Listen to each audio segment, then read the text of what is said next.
Magandang araw mga bata! Welcome sa ating YouTube channel. Muli, ito si Teacher JM at ngayong araw na ito, ating pag-aaralan ang asignaturang Filipino 3 ng Revised K-12 Curriculum. At ang ating paksa sa ikalawang markahan, ika-4 na linggo, ay ang pang-abay na pamaraan. Ano ang pang-abay na pamaraan? Ito ay isang uri ng pang-abay na nagpapakita kung paano isinasagawa ang isang kilos. Ito ay tumutukoy sa paraan o estilo ng pagkilos at karaniwang sumasagot sa tanong na paano. Narito ang katangian ng pang-abay na pamaraan. Naglalarawan kung paano nagaganap o magaganap ang kilos.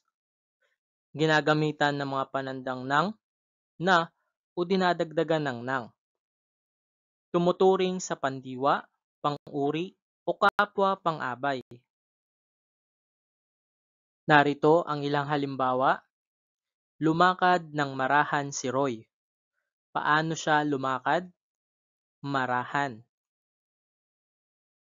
Niyakap ni nanay ang bunso ng mahigpit. Paano niyakap ni nanay? Mahigpit. Umalis siya ng tahimik para hindi magising ang iba. Paano siya umalis? Tahimik. Karagdagang halimbawa. Tumakbo si Lisa ng mabilis. Paano siya tumakbo? Mabilis. Sumagot ang bata ng magalang. Paano sumagot ang bata? Magalang. Nagsalita si Aling Rosa ng malumanay. Paano siya nagsalita? Malumanay.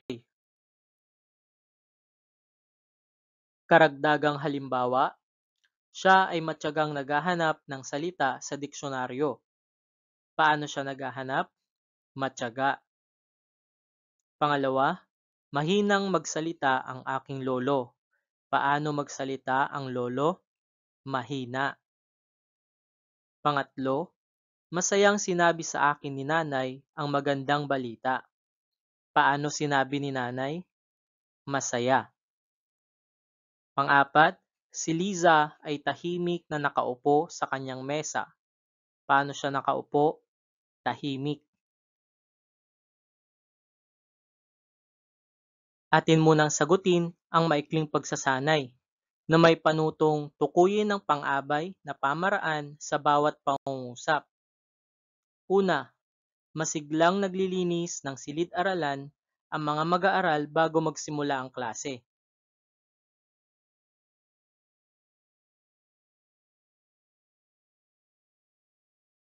Tama, ang wastong sagot ay masigla. At ang pangalawa, tahimik na nakinig si Liza habang pinapaliwanag ng guro ang tungkol sa pang-abay.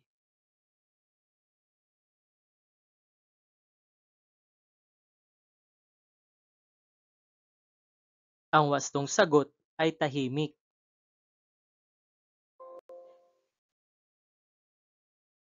Ikatlo, maingat na pinutol ni nanay ang dahon ng saging para sa paggawa ng suman.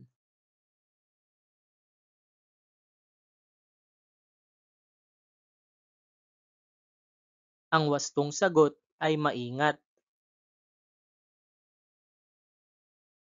Ika-4, masaya silang naglaro ng tumbang preso sa bakuran ng paaralan.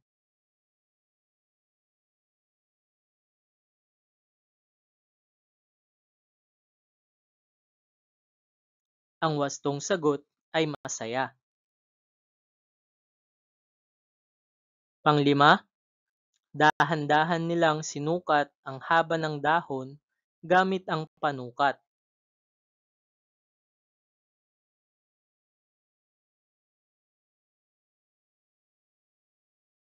Ang wastong sagot ay dahan-dahan. Atin munang sagutin ang pagsasanay na may panutong tukuyin at ikahon ang pang-abay na pamaraan sa bawat pangungusap. Meron kayong 2 minuto upang ito sagutin.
Narito ang mga wastong sagot. Una, maingat. Pangalawa, mabilis. Pangatlo, mahusay. Pang-apat, mahigpit. At panglima, masaya. Laging tatandaan, ang pang-abay na pamaraan ay isang uri ng pang-abay na nagpapakita kung paano sinagawa ang isang kilos. Ito ay tumutukoy sa paraan o estilo ng pagkilos at karaniwang sumasagot sa tanong na paano.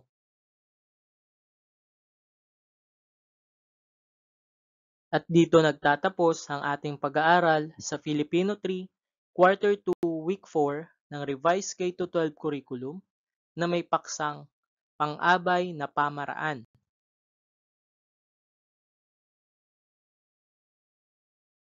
Maraming salamat sa inyong pakikinig. Muli, ito si Teacher JM at huwag kalimutang mag-subscribe sa ating YouTube channel.